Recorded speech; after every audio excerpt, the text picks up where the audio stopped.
చాలామంది జీవితంలో ఇటువంటి పరిస్థితులు ఉన్నారని నమ్ముతున్నాను. జీవితం అంతా కూడా ఒక స్టాగ్నేషన్, ఒక ఆలస్యం, ఒక నిలిచివేయబడటము. ఎందుకు నిలిచివేయబడుతుంది? ఎన్నో ప్రయత్నిస్తున్నారు, ఎన్నో చేద్దామని అనుకుంటున్నారు, కానీ something is stopping you. What is stopping you? ఏదో ఒకటి మిమ్మల్ని ఆపుతుంది. ఏంటది మిమ్మల్ని ఆపేది? ఏంటది మిమ్మల్ని అడ్డగించేది? ఏంటది మిమ్మల్ని ఆటంకపరిచేది? What is that one thing that is stopping you? Did you ever realize? Did you ever think, why am I not able to go ahead of this? దీన్ని దాటి నేను ముందుకు వెళ్ళలేకపోతున్నాను ఏంటి? ఎన్నో చేద్దామని ఆశ, ఎన్నో చేయాలనే ఆశ ఉంది, కానీ చేయలేకపోతున్నాను ఏంటి? మన విమెన్స్ కాన్ఫరెన్స్ రోజు ధ్యానిస్తున్నప్పుడు ప్రతి ఒక్క మనిషికి చెప్తూ వచ్చాను, ప్రతి ఒక్క మనిషికి ఏదైనా గొప్పవి సాధించాలని ఆశ ఉంటుంది. సిగ్నిఫికెన్స్, ఇంపార్టెన్స్, నాకు ఒక ఇంపార్టెన్స్, నాకు ఒక ప్రాముఖ్యత, నా జీవితం బట్టి అయినా ఏమైనా ప్రయోజనం, నా జీవితం వల్ల అయినా ఏమైనా ఉపయోగకరంగా ఉండాలి, నా జీవితం కూడా ఒక ఆశ్చర్యకరంగా ఉండాలి, లేకపోతే నేను ఏవో గొప్పవి సాధించాలి అనే ఆశ పుట్టిన ప్రతి మనిషికి ఉంటుందండి. ఏ మనిషి అయినా ఏదో ఒకటి చేయాలి. The desire to progress, the desire to go head, the desire to do something. ఒక పేరు సంపాదించుకోవాలి, లేకపోతే ఏదో ఒకటి చేయాలి. Remember, progress makes a person happy. జీవితంలో ఏమైనా అవుతుందంటే అది మనుషులకి సంతోషం తెస్తుంది. లెగటము, తినటము, ఉద్యోగాలకి వెళ్ళటము, మళ్ళా రావటము, same thing, same routine, same life, everything same, nothings changing. ఒకలాంటి డిప్రెషన్ వచ్చేస్తుంది, ఒకలాంటి వేదన వచ్చేస్తుంది. ఏంటిది? ఇంతేనా జీవితము? ఇంతేనా బ్రతుకు? ఏంటొట్టి లెగటము, తింటము, పడుకోవడం, ఇంతేనా నా జీవితం? బ్రతుకులో ఇంకేం లేదా? Is this all? సో చాలా మందికి డిప్రెషన్ రావటానికి కారణం ఏంటంటే because you haven't achieved much.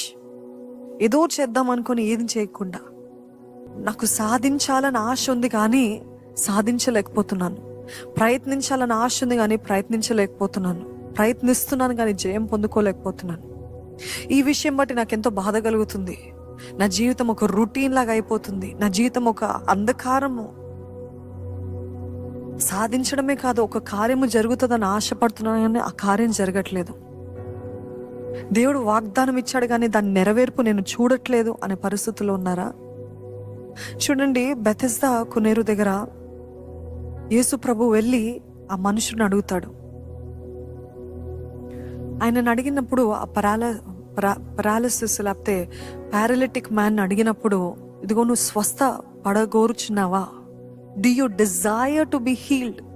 Do you desire to be healed? I'm asking you all. అదే ఇప్పటికే మీరు అందరు కూడా ఎంతో చెప్తున్నారు, మీరు ఇస్తున్న response. I'm asking you, do you desire? Desire లేని దేవుడు ఏమి చేయలేడండి.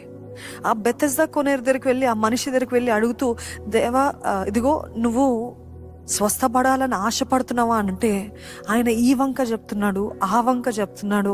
వాళ్ళు నన్ను పెట్టట్లేదు, నేను వెళ్తామనుకుంటున్నాను, వాళ్ళు నన్ను చేయనిట్లేదు అని సాకులు చెప్తున్నాడు. కానీ యేసుప్రభు ఒకటే అడుగుతున్నాడు మరలా, do you desire to be healed? Do you desire? ఈరోజు మీ జీవితంలో కూడా do you desire for God to do something in your life? ఎన్నోసార్లు దేవుడు మిమ్మల్ని ఈ ప్రశ్న అడుగుతున్నప్పుడు, డూ యూ డిజైర్?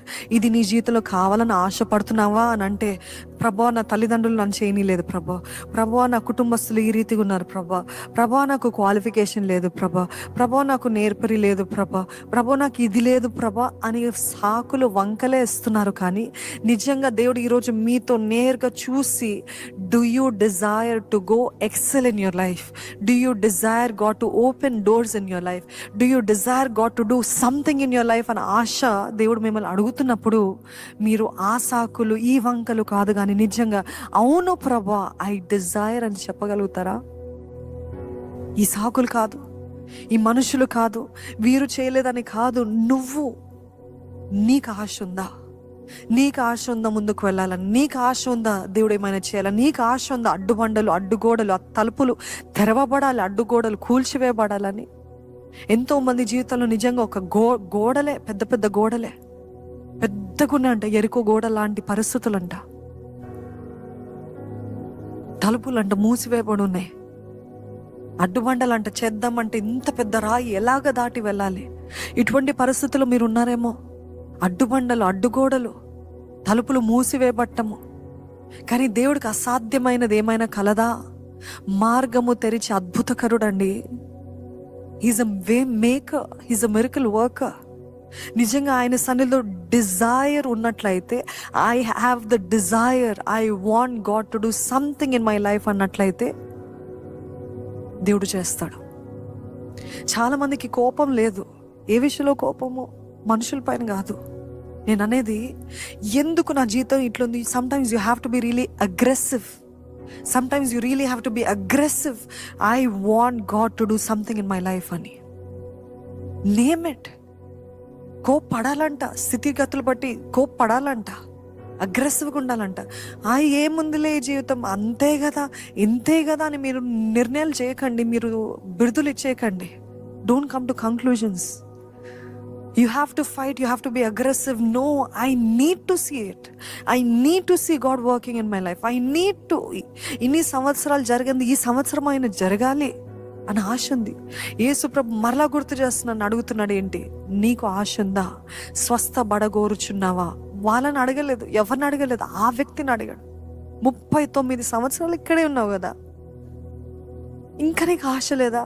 ఆశ ఉంది కానీ ప్రభా వీళ్ళు, ఆశ ఉంది కానీ ప్రభా వాళ్ళు కాదు.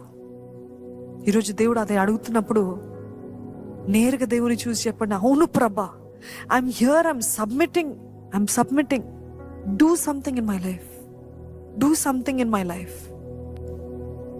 నిజంగా మన జీవితంలో ఎదుగుదల లేకపోతే, మన జీవితంలో ఒక అడుగు ముందుకు వేయకపోతే, మన జీవితంలో ఏమైనా ప్రోగ్రెస్ కనపడకపోతే ప్రతి ఒక్కరికి నిజంగా వేదన కలుగుతుంది, బాధ కలుగుతుంది. Only progress makes somebody happy.